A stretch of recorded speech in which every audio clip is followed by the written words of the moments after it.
In this video, we will be covering all the necessary steps to install a micro cement finish for a bathroom remodel project, featuring products and systems by SureCrete. The project criteria included the following expectations: transformation of a dated guest bathroom and shower into a sleek, modern look.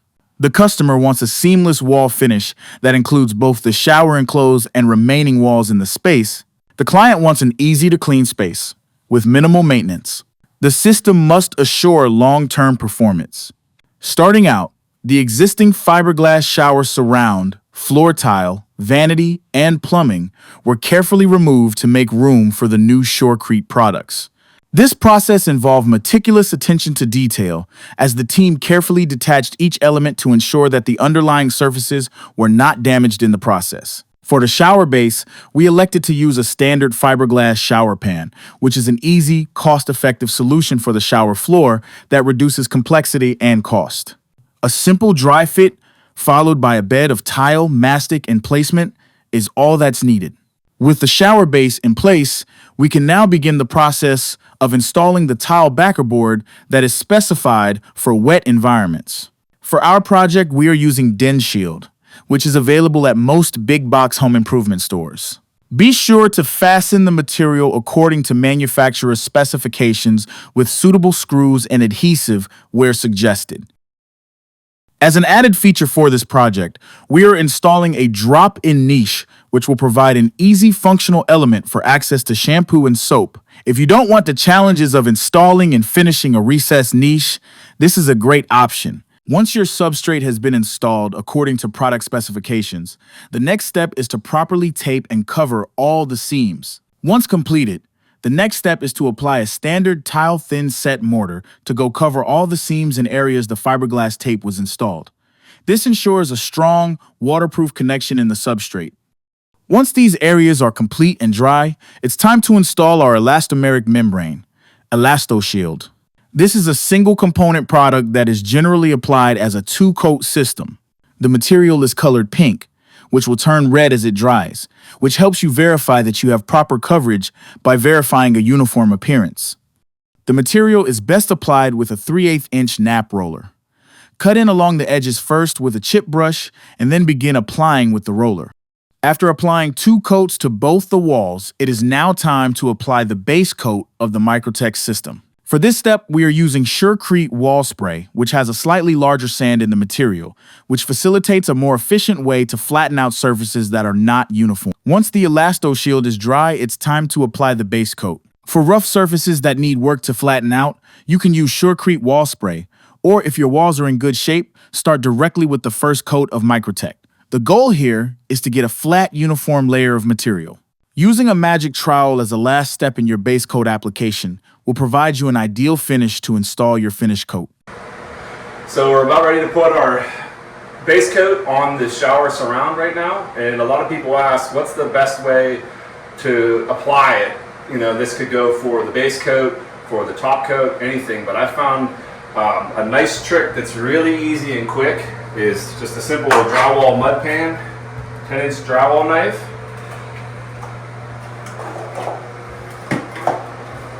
Just fill up the pan.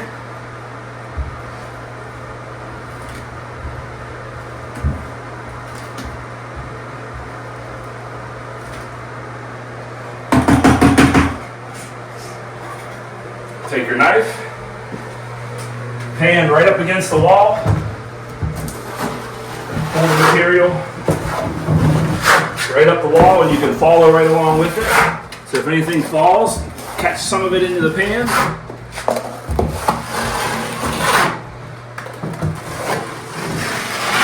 That helps speed up the process, and you can take any one of your trowels and start smoothing that out.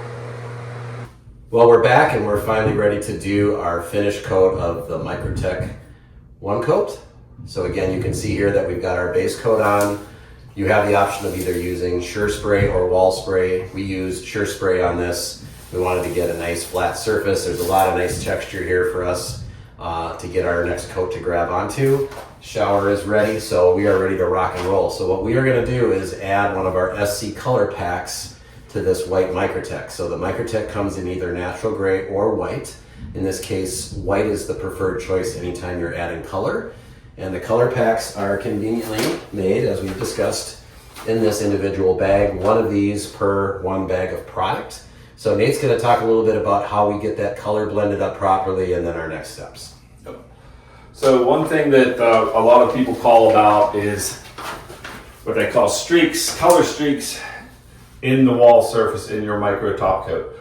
And what happens is some of these pigments aren't ground up enough or not mixed up enough in the water, and it's usually the latter. So it's really important that when you take these color packs and you mix it into your water before you add any of that to your bag mix. So what we're going to do is we're going to go ahead and put the color pigment into the water now and thoroughly mix it up to make sure it's blended very well before we mix it with the bag mix.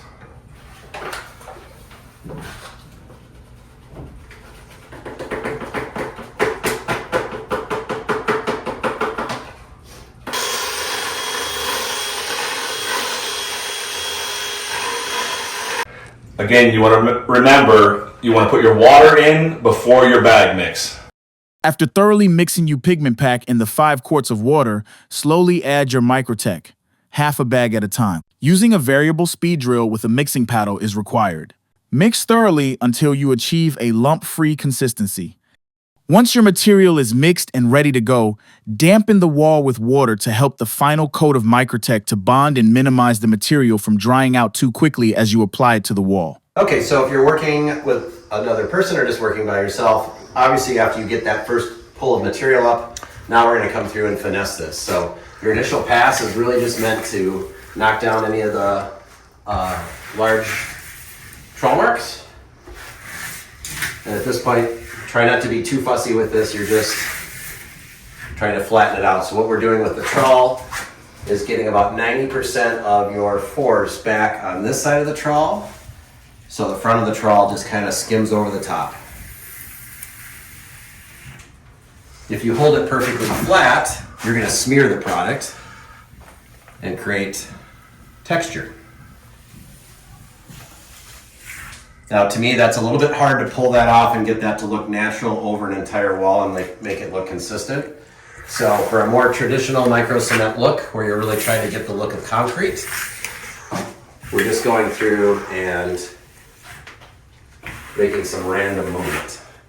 Now I'm going to point out another thing right here, which are these blisters. So what happens there is that if you're working the surface too much too soon, you're basically creating an air pocket underneath the surface, and it creates those little dimples. So the best thing to do is to just pop those, let them release, and then close them up. And so you want to basically let them breathe out for a second and then come back and close them up later. But the more you work a surface too soon, the more of those blisters that you're going to see. Another thing you might notice is that there's a few little, what appear to be dimples in here. That's the moisture being sucked into the wall. So that's why we like to spray some water on there to minimize that. But typically those will just flatten out with that stroke. So for a very simple, not scientific, not technical installation, this is really what we're doing. What you want to avoid is making the same motion over and over and over. And that's going to start to look artificial. So you want to do is to break these up into different directions. And if you're a perfectionist, you're probably going to have a hard time with this because you do not want to try to create a perfect surface. That's what Venetian plaster and other materials are for.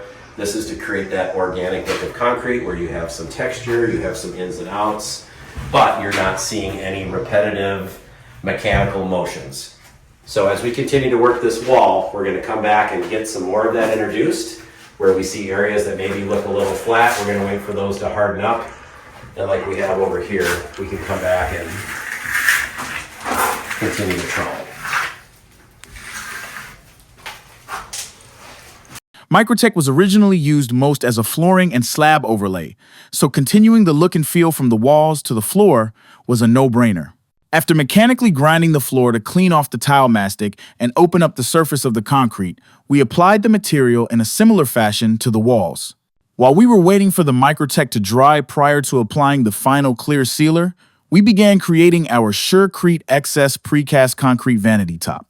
This is another great technology that allows for an unlimited array of colors, shapes, and colors to be created for functional surfaces like countertops, sinks, furniture, and more. All right, so here's what we have. I mean, we couldn't be more excited about how this turned out, and this was all done with integral pigments. A lot of people try to get these effects with stains, with metallic epoxies. This is all built right into the countertop, and the transitions are just amazing with our ombre technique of layering in these different colors and Nate's mastery of blending colors. And you can see we've got a matching backsplash that we'll cut down that'll just absolutely capture all of this movement vertically as well. So we are absolutely pumped. So we've reached the final step of our project, sealing and protecting the walls. You definitely want to make sure that you seal everything up to protect what you've made. So what we're going to do today is mix up our DK400 WB. This is a water-based product, very low VOC compliant. And we're going to use our simple drill, Jiffy style mixer. When we go to roll, we're going to use a high density foam roller. And then you can use these mixing cups depending on how much you really want to mix. You can go by the scale 3-to-1, or you can use the ounces or liters. And then a simple pan, and that's all there is to it.